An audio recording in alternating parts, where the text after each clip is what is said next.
Welcome to another episode of Nerds Around. It's me and your host, Sebastian. It's your boy Law. And your boy Tone from across the hall. And we talk everything nerdy, geeky, pop culture, and comics. Let's go. And with us today, we have... Najah from Geek out of Snug Harbor.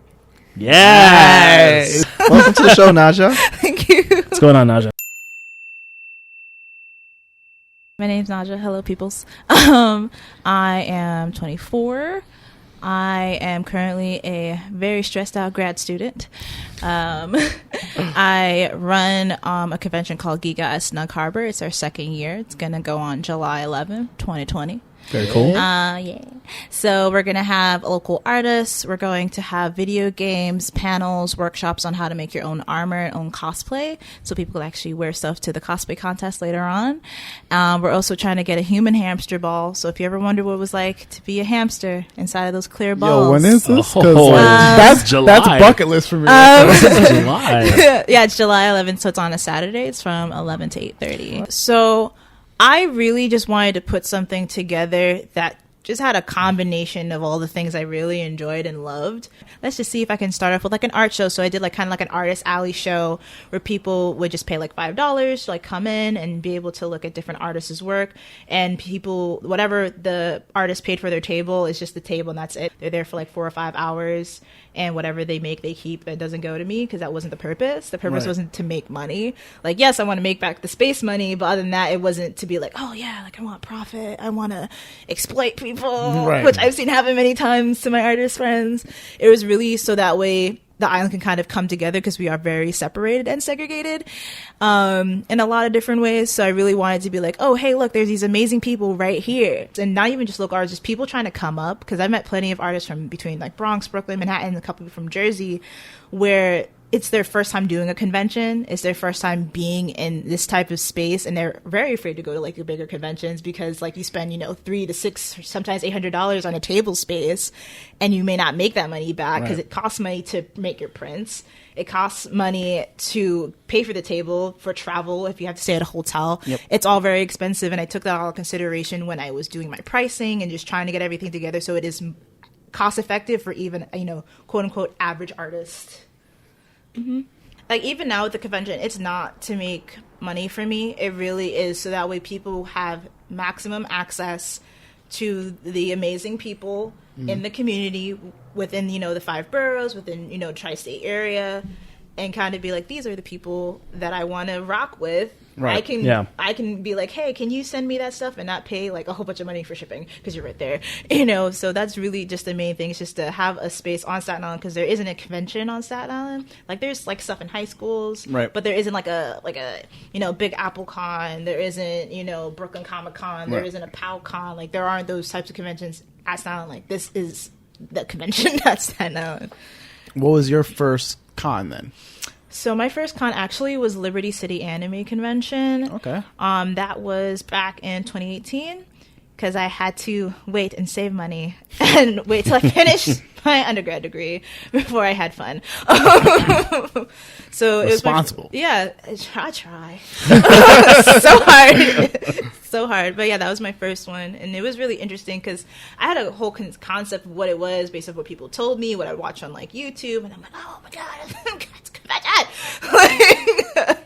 I was getting so excited and I'm seeing everybody in cosplay and just seeing the passion that people have making their costumes, making their art, being in this space. I cosplayed my first convention. I cosplay now. What was your first cosplay? So my cosplay actually was from a historical anime called Oda Nobunaga. So basically it's like a gender bend of like Oda Nobunaga, like the traditional story for him. And so like I cosplayed as one of like the warriors princesses. So my grandma's a seamstress, so I had her like help me make like the top. And then I had a skirt from a traditional Korean dress that I had bought when I was in Korea, so I used that as like the skirt part. And then the second day I literally was too tired because I was a lot on my first day on Friday, so I literally had a pin that said I'm cosplaying as a background character. Yo. And it's like, oh, what are you cosplaying? Shows the button. Those are my favorite cosplays. Have you ever done like a mashup character? So on New Year's Eve, I did a fashion show for ending child trafficking, but they had cosplay models. Okay. So I cosplayed as I don't know if you're familiar with the anime Cells at Work. Yes. Yeah. So I cosplayed as a macrophage, with the big poofy dress, and she has like the sword, and she kills all the cells. Okay. Yeah. What was your first anime? What got you into anime? So many, all at once. You're like a 90s anime kid. Mm-hmm. Okay, like Toonami and whatnot. Yep, Toonami for kids TV. Anyone bring it up to you, or you kind of just discovered on your own? So I guess it was because of my older brother, because my brother's 7 years older than me, so he started watching it. And as every younger sibling wants to do everything their older sibling does, and I was like, "What are you watching? What are you watching?" I like little me peeking over his shoulder, like, "What's that?" And I'm actually the one that kind of kept it going with watching anime. Like, he watches it too, but kind of like more of like mainstream stuff. Like, I'll delve in and watch like, psychological, historical, non-main as mainstream animes or as popular animes, and I'll tell him something. Not the typical shonen stuff. Like I do pretty much everything. As long as it's interesting, I'll watch it. Right. But the one I think that just really like hooked me in for sure was probably Yu Yu Hakusho. Gang. Because like it was so good. About how many conventions have you like gone to now? Like, what's the? If I go to the same one twice, does that count? Or absolutely. No? Okay, cool. So 1, 2, 8. I want to say. How many did you go to before you started your own con? I actually went to 4 beforehand, and then that's it. But even still, to go from like, all right, this is cool, this is cool, this is cool, to do my own. To do my like, that's a huge leap. Yeah. Thanks. So I tried.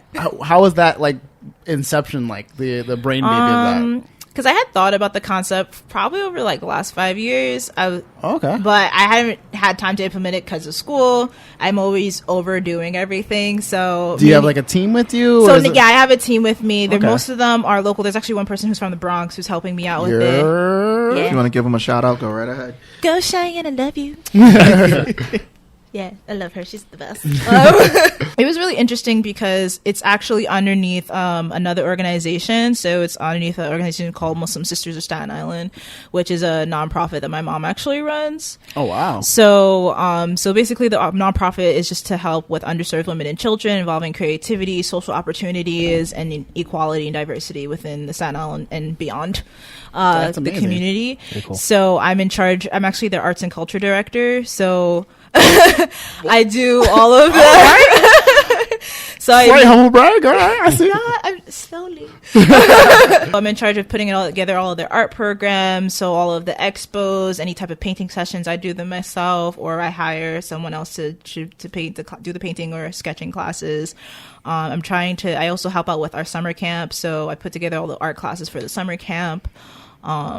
You're groomed to do your own con. Yes. Like being involved with what you're doing with your mom. And I mean, like, I would say for sure, like, the experiences that I'm thankful to have opportunity to have has helped me be confident enough to be like, you know what, I'm gonna do my own convention, which sounds really wild. When I tell someone, they're like, huh? You're doing what? So yeah.